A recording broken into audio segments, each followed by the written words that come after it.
Local financial professional Justin Halverson with Great Waters Financial here to discuss the count them, 5 habits of debt-free people to get you on your path to financial freedom. Welcome, good to have you here today. Ed, it's always good to be here. We're talking about habits, and Yep. when you teach kids habits and adults, and there's ways that manifest in better health and all that. You're talking financial habits today. Got to have good habits in our health, good habits in our relationships, but also good habits in our money and our finances.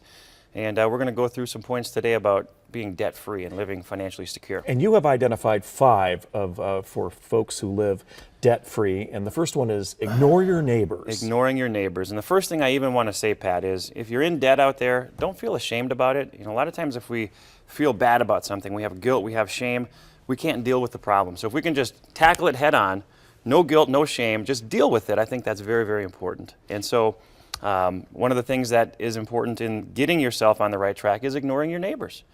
I think we oftentimes get caught up in wanting to keep up with the Joneses. Our neighbors get a new car. I just saw one of my neighbors pulled a big dumpster into their driveway, which means, you know what, they're remodeling their kitchen. Sure, that becomes very competitive. Well, it can become very, very competitive, right? Sure. And so that can lead you down a destructive path of spending money you don't have just to try to impress people who really don't care about you that much anyway. Spend less than you earn. That's the key. A good buddy of mine, Dan Gelfand, always says, if you can't write a check for it, you can't afford it. And so getting in the habit of having financial discipline, putting yourself in a place where you know if you don't have the money for it, you're not going to pull out the credit card, you're not going to take out a loan, you're going to only buy things that you can afford is very important. Pay attention to details. Oh, what do they say? The devil's in the details, right? And that's so true. When it comes to our money, if you don't look into the details of your bank statements and some of the invoices that you get and your credit card statements, you may be billed for things you're not even using today. You may be getting charged for a gym membership or a cable subscription or something you bought online that had an automatic trigger of a monthly bill that you don't get anything for.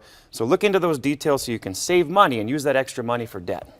Value hand-me-downs. We're kind of a throwaway society, certainly. We are, but with 6 kids, as you know, 5 of them being boys, I certainly see the value of hand-me-downs. Okay, I've seen even things with our little guy, Jeremiah, who I think the last time I was here was the day he was born. I've seen outfits that he's worn that my oldest son, LJ, got to wear. And so being willing to use hand-me-downs and get deals on things. If you have big purchases, comparison shop if you can. Don't be afraid to go to a consignment store. I know we go to Once Upon a Child and get the same things that are slightly used for a much better price. eBay, Craigslist, there's a lot of opportunities out there to get deals today. As well. Absolutely. You advise thinking long-term. Oh, we got to think long-term. And so when it comes to debt, we've got to deal with our debt, get a debt snowball, pay off the ones with the highest interest rate or the lowest balance first. But thinking long-term helps us make these decisions we have to make today. It's an uncomfortable decision to pass on a purchase that you really want to make today. But if you're looking into the big picture and wanting to have a comfortable, secure retirement where you can travel, enjoy life, spend time with the grandkids, give to churches and charities, it takes discipline today, and that means you have to have that long-term vision. Well, we thank you for getting us thinking about it today as well. You're going to find a list of the tips that Justin has shown us today and talked about at KARE11.com.